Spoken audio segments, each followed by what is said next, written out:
And we're back. Yes. Oh. You probably won't believe this, but I've had to do a couple other bits and pieces while leaving this on pause. So.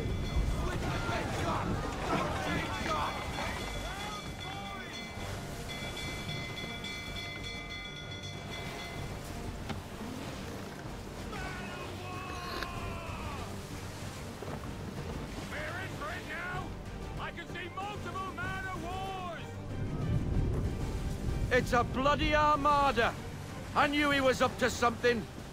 And he's turned to fight us. We're in it now, Captain! So we fight, Mr. Faulkner. Board the Randolph. Sink the rest.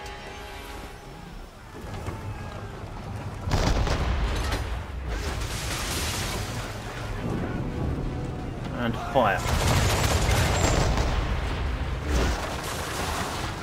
There we go. We got the compromise!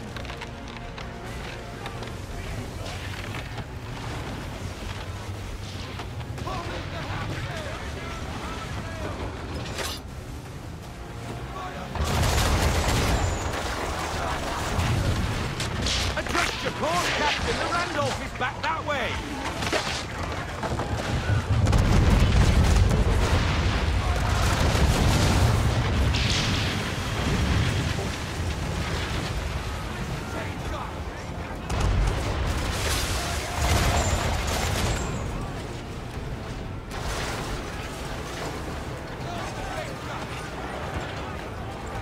Adjust your course, Captain. The Randolph is back that way.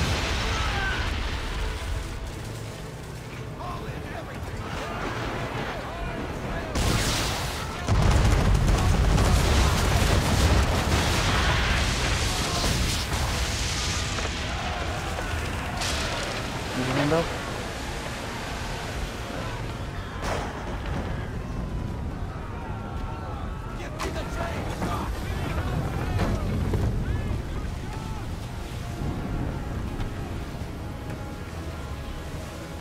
That man of war's been severely slowed, but she isn't dead yet. Where are you going?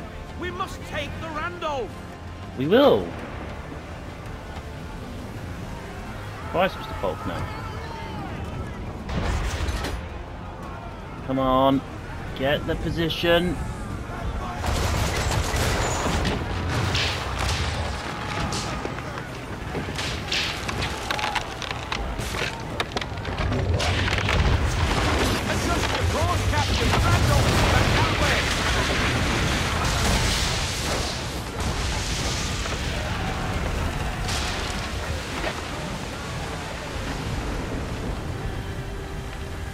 She's ours, men!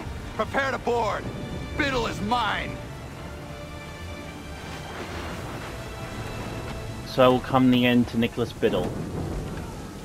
I think for this we have to chase him. I think.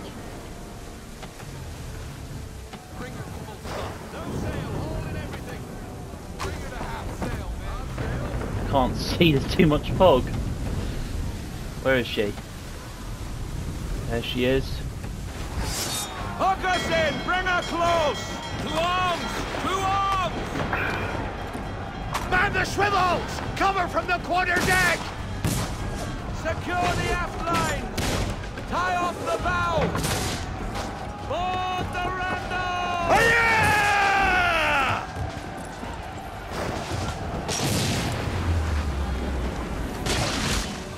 Kill Nicolas Biddle.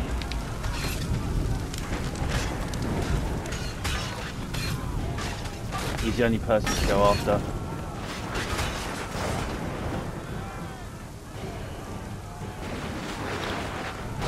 Your misplaced sense of justice is pathetic. You should have never set foot outside your little village.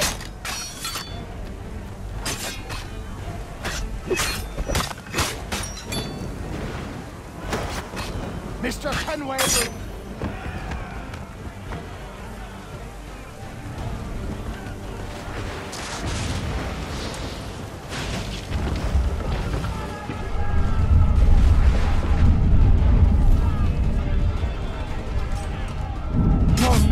misplaced sense of justice is pathetic. You should have never set foot outside your little village.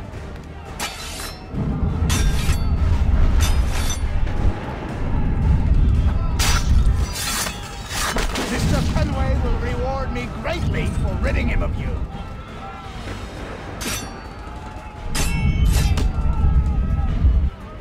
Go on, him. Tenacious. Smart. Pity I have to kill you.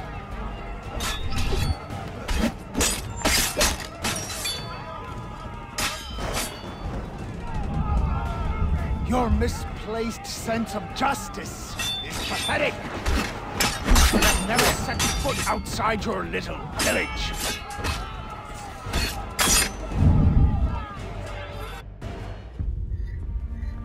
Your reign over the colonial coast has come to an end.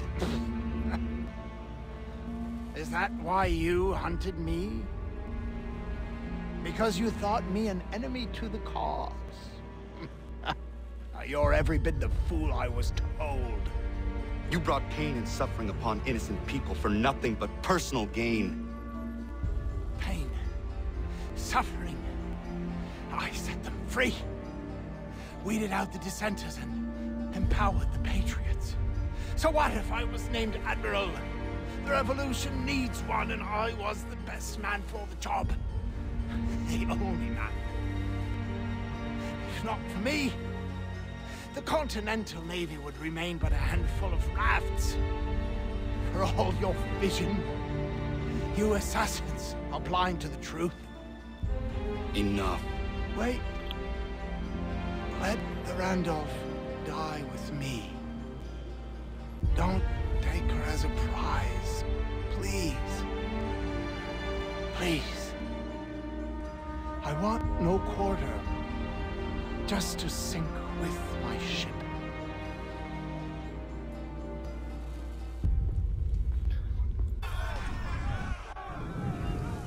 I suppose. I can't believe you mean to leave the Randolph. She's a mighty vessel captain, and one of Biddle. You show him mercy in the face of...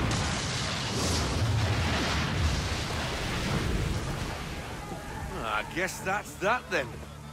A tad over dramatic, if you ask me. Still, a waste of a formidable ship. How's about a cheer for the boys then, eh? Victory for the Aquila! For her glory! Hip hip! Hurrah! Hurrah! Hurrah! I've been a wild rover for many a year, and I've spent all my money on whiskey and beer. And so the Randolph dies and sinks to the bottom of the ocean.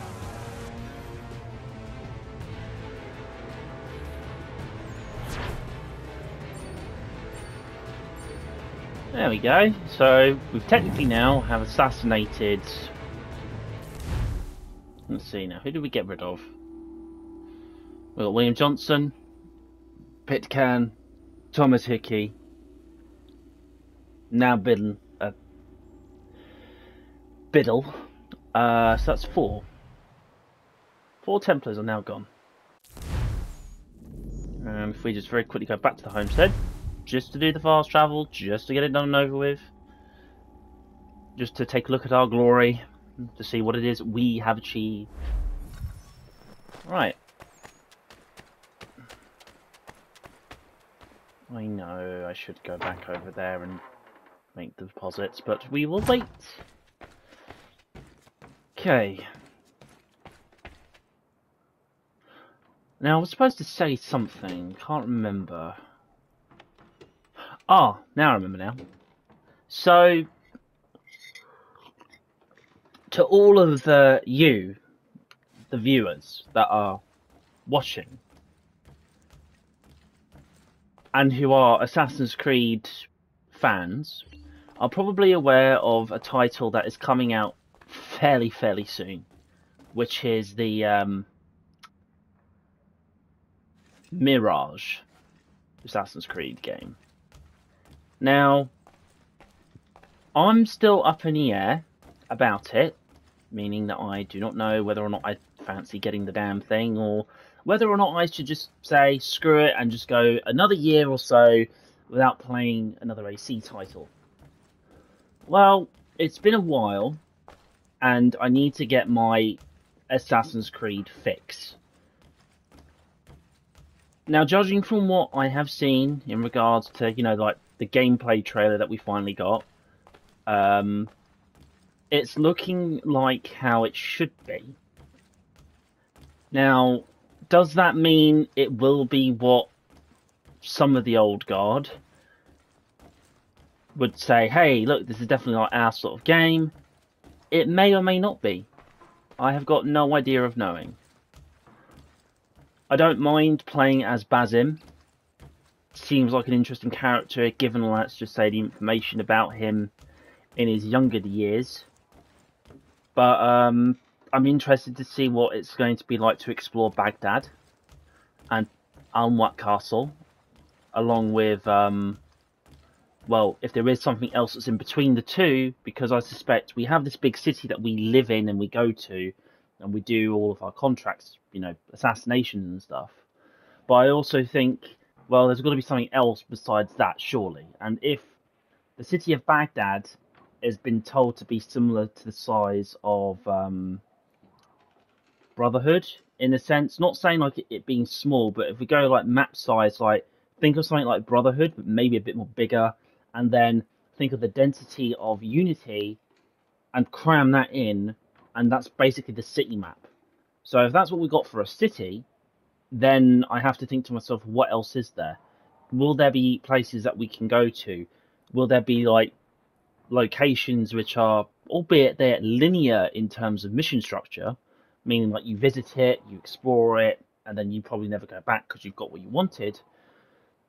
Or it's, no, you can always visit these places however many times you like. And yeah, I am, in a way, for once, in the longest time now, since the last time I felt excited about an Assassin's Creed title was Origins.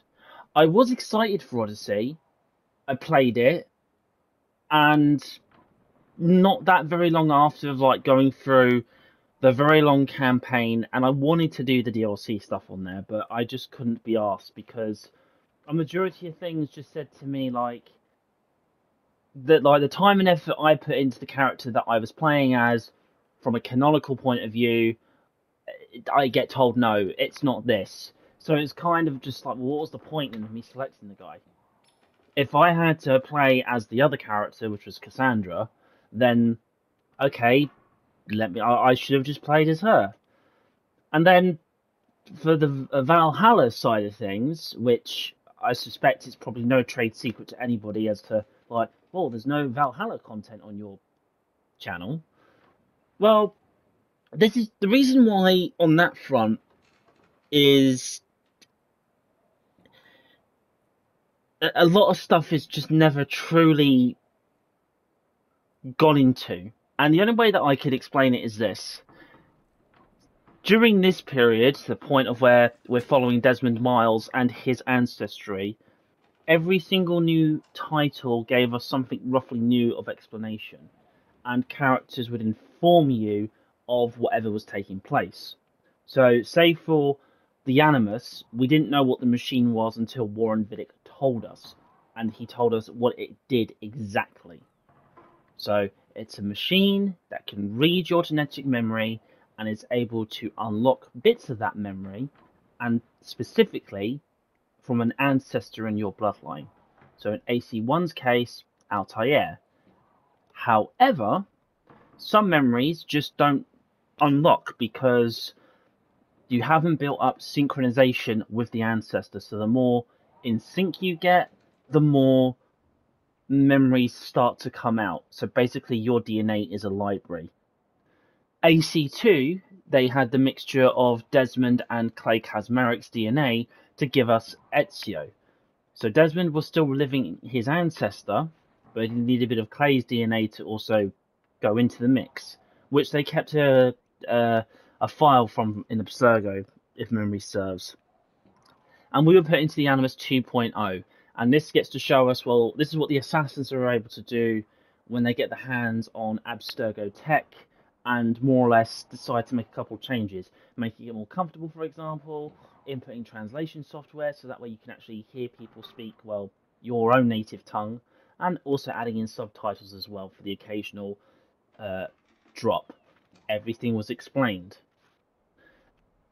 and more or less continued on through. Now, even when we get to AC4, like, everything is still explained. Everything is all findable through well, collecting all the stuff and getting all the information that you needed to pick up. So it was never a moment where you could say, well, how the fudge did this work? Well, Abstergo has it literally written down on for you, pen and paper. And then we get to our, like, the Unity to Syndicate timelines, or should I say, not timelines, time periods.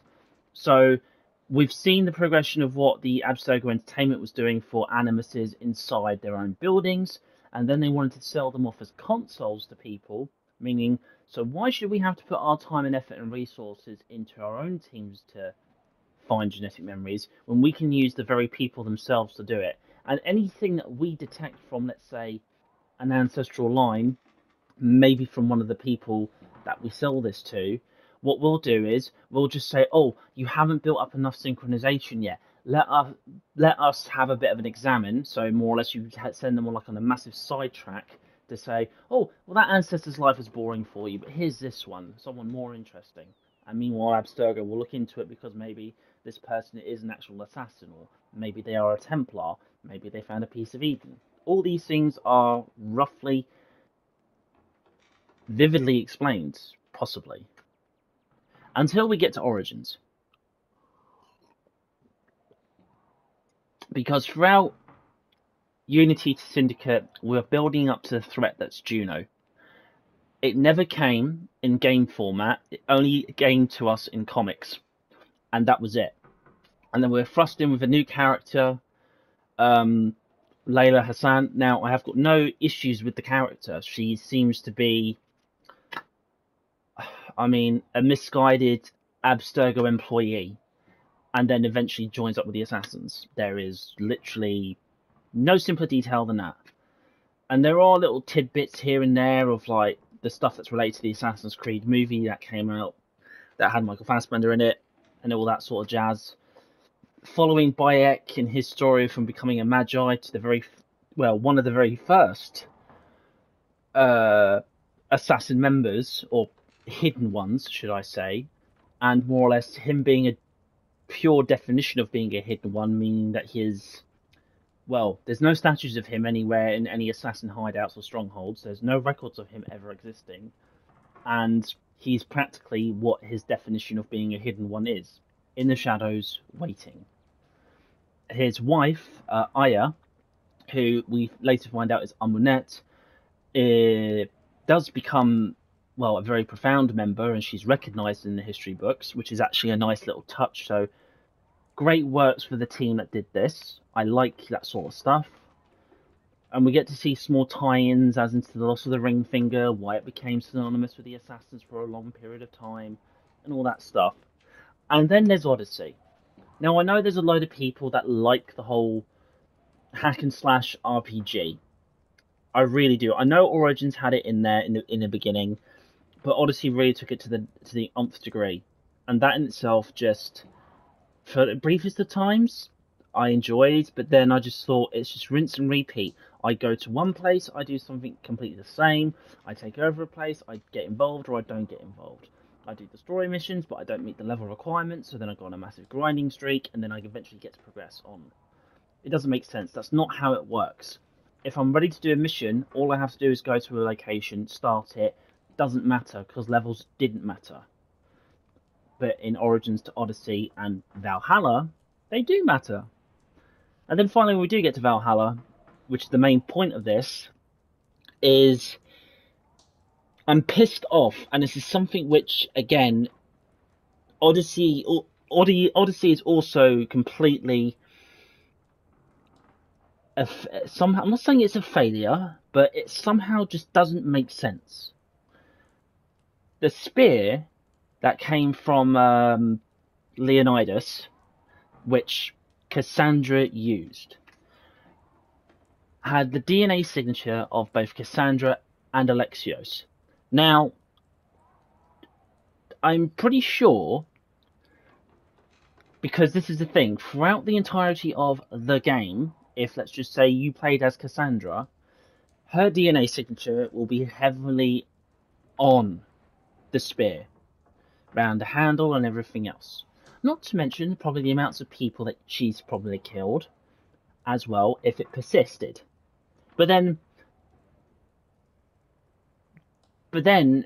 I think to myself, well, if Alexios also held onto the spear, even for the briefest of moments, he wouldn't have had, let's say, as much of traces left, meaning there's nothing really preserved at all. So whoever has the greatest signature would thereby be the de facto holder of the spear and would be the person you follow. Yet in Odyssey's case for it was the Animus can't tell the difference on who was the one who had this particular item. Now, I'm willing to agree through the passage of time that things would have gotten lost, and then perhaps maybe whatever the very smallest of segments of DNA that was left on either side would be whatever it is. Now, here's the problem. Given on, let's just say, how specific Assassin's Creed is, you read the DNA signature, and the DNA, through, let's just say, the archive of it all, would continue to show you what it is that ancestor did, or the person did. Now, even if there isn't that much, and the Animus has to somehow, because I even think they even say, like, the Animus has to build up the information so you can synchronize up with this character. Okay, but even still, if I started to play as Alexios, the story that I would be playing would be the villain. I wouldn't be playing myself as the hero. All the characters that Cassandra met on her journey would be only specific to her, especially getting the ship. Well, sorry, no, especially when you go from, like, saying, getting your eagle, your horse, your ship, the crew that you get, the friends that you make along the way. And then you got Alexios in his case, where he gets taken in by the cult of Cosmos. He gets indoctrinated in their ideology and their belief. And he does things completely opposite. Again, just pointing it out there that these are potential things that are subtly, somehow, in my eyes, obvious. But when we get to Valhalla, now this one really does meet the numbers, and it's only because I dare not want to play it, it's out of frustration. So, the modern day assassins are told that after the events of this game specifically in AC3, the thing that Desmond does in the end to save the world apparently doesn't have an off switch. Now, correct me if I'm wrong, alright, because the funniest of things is that Juno, when she leaves, and this is a bit of like breaking what will happen in the end, but when Juno does leave in this game, she touches the exact same pedestal to leave. Now, if I mean, I must be a total idiot or something, because there must be some things I would have like misunderstood about this. But if Juno wanted to rule the world, because she does, she wants to take back control from humanity, she's in the place that is powering the means of salvation. All she has to do is deactivate the protection, because there's still enough power within the system to do this, and she's able to leave. And judging from what my understanding is, when she touches the same thing that Desmond does, she has not only deactivated, but she's granted herself the key to get out. At least that's what I would assume, because if you was going to rule the world, you don't want to have a temple still running, wanting to continue. Now, even if there's another temple that's constantly working, the Grand Temple should still be talking to the other ones, meaning things should be turned off. But hey, you know, they have to come up with the story. Anyway, so they get a message which is from Basim in the Grey, telling them to go to telling the assassins to go to a particular place to find a particular grave, and it's none other than Eivor's. Now, given the skeletal structure, it's very difficult because for some reason Ubisoft's wanting to be. They say women don't sell games, like sex doesn't sell, and I feel like I want to punch the people that are in charge there, but okay. Their entire marketing was the male Eivor. Their entire selling point was that you're a male Viking attacking the shores of Britain and invading England. And more or less doing what Vikings do best. This is the sell point of the game. You're not playing as an assassin, you're playing as a Viking. Anyway. Now, when it does come down to the fact that they've taken samples of the skeletal remains, the only thing they have going for them is that Rebecca and I think even Sean state that the reason why that the Animus can't seem to make its mind up is because there's a bit of interference within the DNA. And this is because of the whole Sage thing. Now, Sages are very specific because when they want to be born into the world, or they get reincarnated, they wipe out the original host from a DNA point of view and replace that person as it is. Meaning that if we're going to believe that Odin was going to come back, then the character, as we know as Eivor, being as she would have been, wouldn't exist. So that means we're talking from facial to body structure, practically everything from a DNA point of view, her character wouldn't exist. However, through I think certain aspects of finding out information, it isn't too hard to actually find that Aita, the Sage, sometimes was reincarnated as a woman. But the chances of this were very rare, only because of DNA. So, in this one particular case, the argument could be made that Eivor was the rare case for Odin, which, hypothetically, I could go along with. So, why then go along with the sell point of making Eivor completely male? It doesn't make sense, but it's Ubisoft. So, you have that one particular thing.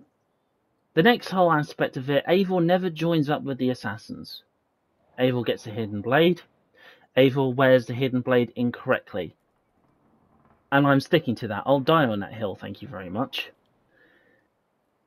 And seeing from all the gameplay and everything else about it, don't get me wrong, if I was into that whole shtick, I would be playing it, and I'd be singing its praises.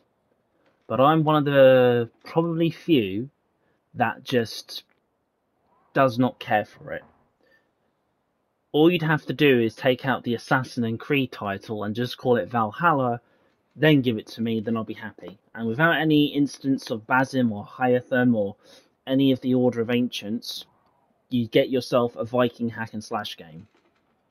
And that's generally it. The Assassins and Templar conflict was more of an afterthought than anything else. So, seeing that this game in question, Mirage, is coming up, I'm going to be happy getting that. And hopefully getting a good assassin story out of this. I'm sorry I had to go on, but that was in my mind and it needed to be said. Oh, God.